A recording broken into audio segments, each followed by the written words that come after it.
میں یہ بھی ہے کہ باہر تو وہ غیر مسلم ہے، لیکن اگر وہ اپنے گھر کے اندر اپنے آپ کو مسلمان کہنا چاہیں تو کوئی پابندی نہیں ہے، کیونکہ وہ اپنے آپ کو تو مسلمان کہتے ہیں نا۔ ہمارا سب سے بڑا ڈسپیوٹ ان کے ساتھ یہ ہے، ہمارا کرسچنس کے ساتھ نہیں ہے، ہندوؤں کے ساتھ کوئی ڈسپیوٹ نہیں ہے۔ قادیانیوں کے ساتھ کیوں ہے کہ ہندو اپنے آپ کو مسلمان نہیں کہتا ہے، کرسچن اپنے آپ کو مسلمان نہیں کہتا، وہ تو کہتے ہیں مسلمان نہیں ہو، ہم کہتے ہیں ٹھیک ہے وہ مسلمان نہیں، ہم مسلمان ہیں، دونوں اپنے اپنے مذہب پر ہیں۔ لیکن بڑا مسئلہ یہ آتا ہے کہ قادیانی اپنے آپ کو مسلمان کہتے ہیں باوجود یہ کہ مسلمان نہیں ہیں۔ تو ہم یہ کہتے ہیں کہ بھائی اپنے آپ کو مسلمان کہنا چھوڑ دو، مسلمان کہلوانا چھوڑ دو، تو کوئی اختلاف ہی نہیں رہے گا، ختم۔ جیسے کرسچن بھی رہتے ہیں ہمارے پاکستان میں، ہندو بھی رہتے ہیں، سکھ بھی رہتے ہیں، تو قادیانی بھی رہ سکتے ہیں اور اپنی عبادت جس طرح چاہیں کریں، کوئی پابندی نہیں ہوگی۔ لیکن یہ جو اسلام کا نام چھین کر اور دو نمبری کر کے اپنے اوپر اس کو پیسٹ کرتے ہیں اور اپنے آپ کو مسلمان کہہ کر دوسروں کو اپنے آپ کو مسلمان کے طور پہ پیش کرتے ہیں، اور اپنے جو کفریہ عقیدہ ہے اس کو اسلام کے نام پر اس کا پرچار کرتے ہیں، اس کی تبلیغ کرتے ہیں، یہ قابل قبول نہیں ہے،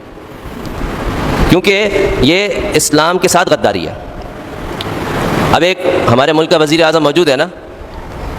اب میں یہاں بیٹھ کے کہہ دوں کہ میں وزیر اعظم ہوں، اپنا آفس بنا لوں اور اس کے باہر بورڈ لگا دوں کہ پرائم منسٹر آف پاکستان، ٹھیک ہے، اپنا نام نیچے لکھوا دوں اور یہ اعلان کر دوں کہ آج سے میں وزیر اعظم ہوں، تو آپ مجھے بتائیں کہ یہ نہ صرف ایک جرم ہوگا بلکہ بغاوت شمار ہوگی کہ بھئی اس نے تو حکومت کے خلاف بغاوت کی ہے، اس نے وزیر اعظم کے خلاف علم بغاوت بلند کر دیا ہے۔ تو ایسا کہیں کسی ملک میں بھی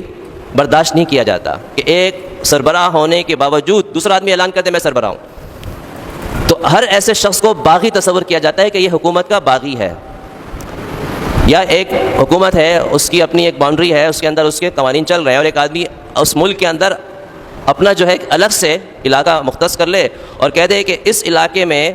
اس ملک کے قانون نہیں چلیں گے، یہاں پر میرے اپنے قانون چلیں گے۔ تو ایسا کوئی گورنمنٹ برداشت نہیں کرتی ہے، اس کے خلاف ریڈ ہوگا اور اس کو ختم کر دیا جائے گا، اس کو گرفتار کر لیا جائے گا اور یہ کہا جائے گا کہ اس ملک کا باغی ہے۔ تو انہوں نے بھی بغاوت کی حقیقت میں اس عقیدے کے، آپ صلی اللہ علیہ وسلم کا جو منصب ہے اس منصب کے خلاف بغاوت ہے۔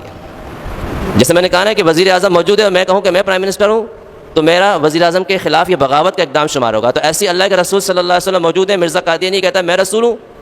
تو یہ اس رسالت کا جو منصب ہے اس کے خلاف بغاوت شمار ہوتی ہے، اس لیے یہ کبھی قابل